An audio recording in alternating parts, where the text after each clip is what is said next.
ബിനു, എന്തൊക്കെയാണ് അമ്മുവിൻ്റെ മരണവുമായി ബന്ധപ്പെട്ട് നിങ്ങൾക്കുള്ള സംശയങ്ങൾ?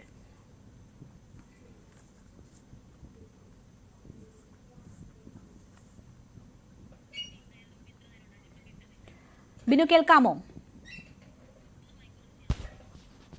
ബിനു, ഒന്ന് മ്യൂട്ട് മാറ്റിയിട്ട് സംസാരിക്കാമോ? ചെയ്തിട്ടില്ല. ഇപ്പോൾ കേൾക്കാം. പറഞ്ഞോളൂ.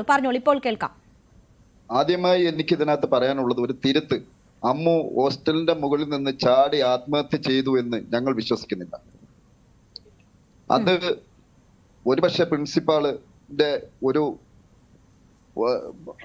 പ്രിൻസിപ്പാൾ പറഞ്ഞതിന്റെ അടിസ്ഥാനത്തിൽ അങ്ങ് ചിലപ്പോൾ പറഞ്ഞായിരിക്കും. പക്ഷെ ഒരിക്കലും അമ്മു ഹോസ്റ്റലിന്റെ മുകളിൽ നിന്ന് ചാടി ആത്മഹത്യ ചെയ്തു എന്നുള്ളത് തിരുത്തണം. അമ്മുവിന്റെ മരണത്തിൽ ദുരൂഹതയുണ്ട്. അമ്മു അനുഭവിച്ച കൊടിയ പീഡനങ്ങളെ കുറിച്ച് അമ്മുവിന്റെ പിതാവ് 25/10/2024 പ്രിൻസിപ്പാളിന് വിശദമായി പരാതി നൽകിയിരുന്നു. അതിനകത്ത് കുട്ടികളുടെ പേര് അദ്ദേഹം നൽകിയിട്ടുണ്ട്. ആ പരാതി നൽകിയതിന്റെ അടിസ്ഥാനത്തിൽ പ്രിൻസിപ്പാൾ ഈ കുട്ടികൾക്ക് മെമ്മോ കൊടുക്കുകയും താക്കീത് നൽകുകയും ചെയ്തിരുന്നെന്ന് പ്രിൻസിപ്പാൾ തന്നെ ഇന്നലെ ഇവിടെ വെച്ച് ഞങ്ങളോട് സമ്മതിച്ചിട്ടുള്ളതാണ്. ആയതിനു ശേഷവും ഈ കുട്ടികളുടെ ഭാഗത്തു നിന്നും വളരെ മൃഗീയമായ പീഡനങ്ങളാണ് അമ്മുവിന് നേരിടേണ്ടി വന്നത്. ഒറ്റപ്പെടുത്തി ആക്രമിക്കുക, എന്തോ ഒരു ബുക്ക് കണ്ടില്ല എന്നുള്ള പേരിൽ മോള് കോളേജ് കഴിഞ്ഞിട്ട് വരുമ്പോൾ ഹോസ്റ്റലിന്റെ മുറിയുടെ വാതിക്കൽ കാത്തുനിന്ന് അവളുടെ മുറി ബലമായി തുറപ്പിച്ച് മുറിക്കകത്ത് കയറി പരിശോധിക്കുക, ആക്രമിക്കുക. ആയതിനു ശേഷം അതിനും പരാതി നൽകി.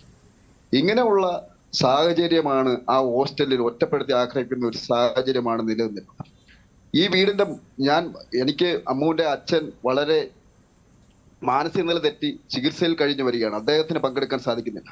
ആ കുടുംബത്തില് അമ്മയ്ക്ക് പങ്കെടുക്കാൻ സാധിക്കുന്നില്ല. ആങ്ങളയ്ക്ക് മാനസിക നില അത്രയ്ക്ക് തകർന്നിരിക്കുന്ന ഒരു കുടുംബം. എന്റെ ജ്യേഷ്ഠന്റെ മകളാണ്. അതുകൊണ്ടാണ് ഞാൻ ഇതിനെക്കുറിച്ച് പൂർണ്ണമായും 2 ദിവസമായി ഞാൻ ഇവിടെ തന്നെ ഉണ്ട്.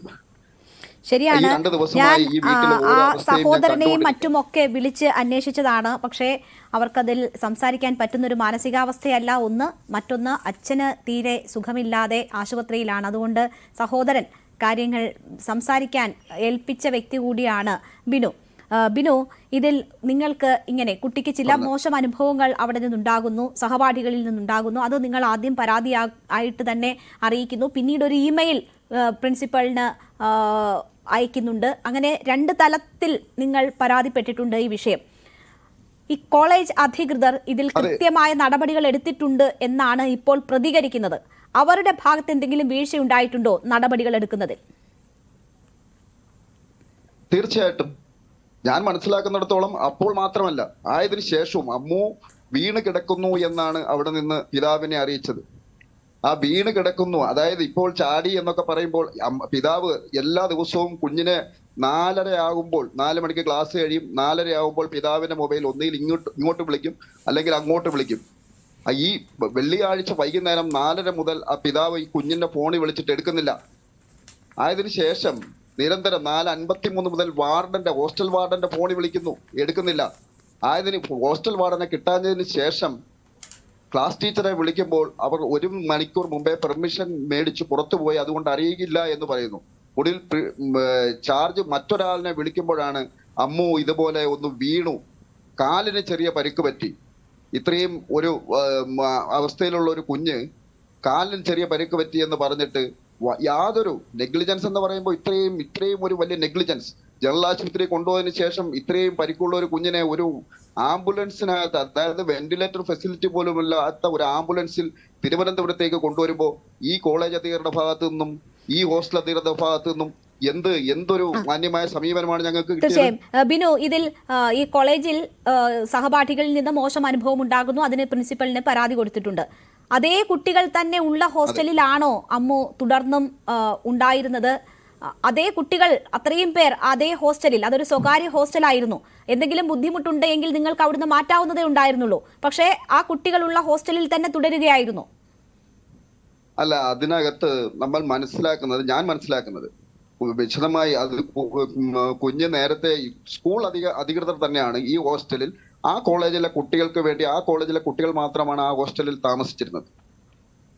കോളേജ് അധികൃതർ തന്നെയാണ് ഈ ഹോസ്റ്റൽ റെഡിയാക്കി കൊടുത്തിട്ടുള്ളത്. ഈ കുട്ടികൾ ഇവരെല്ലാവരും നേരത്തെ റൂംമേറ്റ്സുകളായിരുന്നു. ഇവരിൽ നിന്നുള്ള ശല്യം സഹിക്കവയ്യാതായപ്പോ, ഇവരിൽ നിന്നുള്ള മോശം അവസ്ഥ സഹിക്കവയ്യാതായപ്പോഴാണ് അമ്മു മറ്റൊരു കോളേജിൽ പഠിക്കുന്ന, ഞാൻ മനസ്സിലാക്കുന്ന പേര് ഉണ്ണിമായ എന്ന് പറയുന്ന കുട്ടിയുടെ റൂമിലേക്ക് മാറി. ഈ പരാതി ഇവരുടെ റൂം ഷെയറിങ് മാറ്റിയിട്ട് അമ്മു മറ്റൊരു മുറിയിലേക്ക് മാറി, മറ്റൊരു ഫ്ലോറിലേക്ക്, താഴത്തെ ഫ്ലോറിലേക്ക് മാറി. ആയതിനു ശേഷവും ബാത്റൂമിന്റെ മുമ്പിൽ വെച്ച് ആക്രമിക്കാൻ ശ്രമിക്കുക, അടിക്കുക, റൂമിൽ കയറി ആക്രമിക്കുക, ലോഗ് ബുക്ക് മാനസികമായി പീഡിപ്പിക്കുക. ഇങ്ങനെ ഒരു സാഹചര്യം എല്ലാവരും കൂടി കൂട്ടം കൂടി ആക്രമിക്കുന്ന ഒരു സാഹചര്യം നിലനിൽക്കുമ്പോൾ ഇതിന് ഉത്തരവാദിത്തപ്പെട്ട അധികാരികൾ പരാതി കിട്ടിയാൽ അന്വേഷിക്കണ്ടേ, നടപടിയെടുക്കണ്ടേ? അതൊക്കെ കോളേജ് അധികൃതരുടെ, നമ്മൾ വിശ്വസിച്ച് നമ്മളുടെ ഞാനിവിടെ ഈ നിൽക്കുമ്പോ ഇവിടുത്തെ മാനസികാവസ്ഥ കാണുമ്പോൾ നമ്മൾ ഹോസ്റ്റലിൽ കൊണ്ട് കുട്ടികളെ വിടുന്ന, അല്ലെങ്കിൽ ദൂരദേശത്ത് പഠിക്കാൻ കുട്ടികളെ വിടുന്ന ഓരോ അച്ഛനമ്മമാരുടെയും ഏറ്റവും വലിയ വിശ്വാസവും എന്താ, ഞങ്ങളുടെ കുഞ്ഞിനെ ടീച്ചർമാരും വാർഡന്മാരും പൂർണ്ണമായി നോക്കും, സംരക്ഷിക്കുമെന്നല്ലേ? തീർച്ചയായും ആ വിശ്വാസമാണ് നഷ്ടപ്പെട്ടിരിക്കുന്നത്. വലിയ നഷ്ടം തന്നെ ആ കുടുംബത്തിന് സംഭവിച്ചിരിക്കുന്നു എന്ന കാര്യത്തിൽ സംശയമില്ല. മിനു, ഇവിടെ ഇപ്പോ ഇങ്ങനെ ഒരു സംഭവം ഉണ്ടാകുന്നു, പല കാര്യങ്ങൾ നമ്മൾ പല തവണ അല്ലെങ്കിൽ ഇത്തരം സംഭവങ്ങൾ ആവർത്തിക്കുന്നു എന്ന് തന്നെ പറയാം. അതിന് പല കാരണങ്ങൾ പറഞ്ഞു കേട്ടിട്ടുണ്ട്. ഒന്ന്, ഈ റാഗിങ് പോലെയുള്ള സംഭവങ്ങൾ, സീനിയർ ജൂനിയർ വിദ്യാർത്ഥികൾ തമ്മിലുള്ള ഇഷ്യൂ, സിദ്ധാർത്ഥിന്റെ മരണത്തിലൊക്കെ നമ്മൾ പല കാരണങ്ങൾ കാണുന്നുണ്ട്. ഇവിടെ ഇപ്പോൾ അങ്ങനെ ഈ കുട്ടികൾക്ക് വിരോധം, ഇത് പെൺകുട്ടികൾ മാത്രമുള്ള കോളേജാണ്, അവിടെ ഈ വിദ്യാർത്ഥികൾക്കിടയിൽ ഇങ്ങനെ ഒരു പ്രശ്നം ഉണ്ടാകാനും അമ്മൂനെ അവർ ടാർഗറ്റ് ചെയ്യാനും എന്തെങ്കിലും ഒരു കാരണം ഉണ്ടാകണ്ടേ? എന്താണത്? എന്തുകൊണ്ടാണ് ഇപ്പോൾ ഈ കോഴ്സ് തീരാൻ ഇനി ഏതാണ്ട് 1-2 മാസം മാത്രം അവശേഷിക്കുന്നുള്ളൂ? അപ്പോൾ അവിടുത്തെ ഏറ്റവും സീനിയർ ആയിട്ടുള്ള ഒരു വിദ്യാർത്ഥിനിയാണ് അമ്മു. ആ കുട്ടിക്ക് സഹപാഠികളിൽ നിന്ന് ഇങ്ങനെ ഒരു അനുഭവം നേടുന്നതിന് എന്താണ് കാരണം?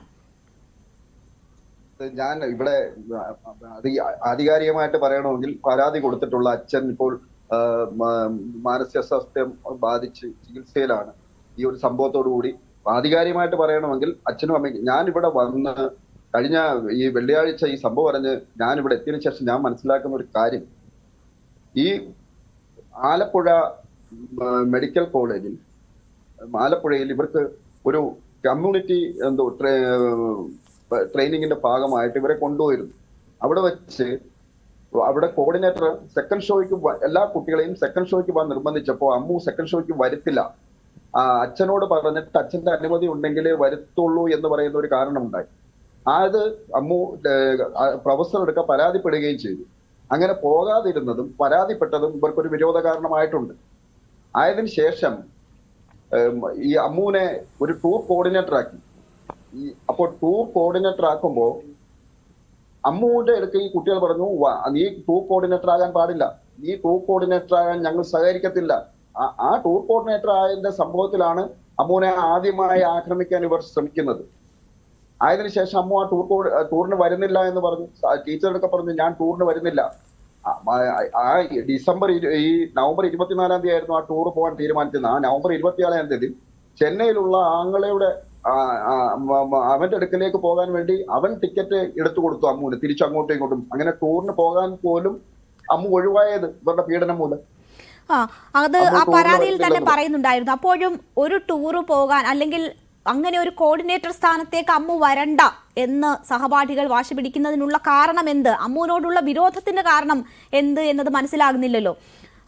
ഈ കുട്ടികൾ ഇങ്ങനെ പ്രശ്നമുണ്ടാക്കുന്നു എന്നത് മനസ്സിലാക്കിയതിന് ശേഷം വീട്ടിൽ നിന്ന് ആരെങ്കിലും ഈ കുട്ടികളെ കാണുകയോ സംസാരിക്കുകയോ ഒക്കെ ചെയ്തിരുന്നു? അതോ ഈ പരാതി പ്രിൻസിപ്പലിന് പരാതി നൽകുക മാത്രമാണോ ചെയ്തിട്ടുള്ളത്?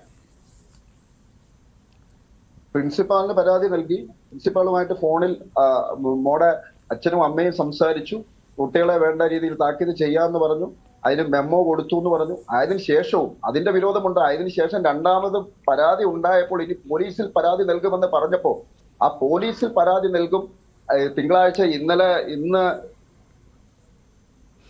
ഇവരുടെ രക്ഷകർത്താക്കളെ വിളിപ്പിച്ചിരുന്നതാണെന്നാണ് പ്രിൻസിപ്പാൾ പറഞ്ഞത്. പക്ഷെ ഇങ്ങനെ ഒരു സംഭവം തുടർന്നാൽ മോളുടെ ജീവന് ഭീഷണി ഉണ്ടെന്ന് വരെ പറഞ്ഞാണ് ആ പരാതി നൽകിയിരിക്കുന്നത്. കാരണങ്ങൾ ഡീറ്റെയിൽ ആയിട്ടുള്ള കൂടുതൽ കാരണങ്ങൾ അറിയണമെന്നുണ്ടെങ്കിൽ അവളോടൊപ്പം അവൾ എല്ലാ ദിവസവും അവിടെ അച്ഛനും അമ്മയുമായി സംസാരിക്കുമായിരുന്നു. ഇതിനെ സംബന്ധിച്ച് വിശദമായ കാര്യങ്ങൾ അവർക്കേ അറിയത്തുള്ളൂ. ഈ വിഷയത്തിൽ ഈ വിദ്യാർത്ഥി രാഷ്ട്രീയ സംഘടനകളുടെ എന്തെങ്കിലും ഇടപെടലുകൾ ഉണ്ടോ? ഈ സംഭവം ഉണ്ടായത്, ഈ സംഭവത്തിന് പിന്നിൽ ഈ അധ്യാപകരുടെ ആരുടെയെങ്കിലും പങ്ക് അങ്ങനെ നിങ്ങൾ സംശയിക്കുന്നു? അങ്ങനെ ഏതെങ്കിലും തരത്തിലുള്ള സംശയങ്ങൾ നിങ്ങൾക്കുണ്ടോ? ഇതിനെ കുറിച്ചൊക്കെ പറയണമെന്നുണ്ടെങ്കിൽ എനിക്ക് ആധികാരികമായി പറയാൻ കഴിയും. ഞാൻ ഇവിടെ വന്നതിന് ശേഷം ഇവർ പറഞ്ഞ, അതും ഇവരുടെ ഒരു മാനസികാവസ്ഥയിൽ ഇവർ പറഞ്ഞിട്ടുള്ള ഈ പരാതിയും കാര്യങ്ങളും ഒക്കെ പറഞ്ഞിട്ടാണ് ഞാൻ അറിയുന്നത്. ഇവർ അല്ലാതെ ഈ ശരി ശരി ഓക്കെ.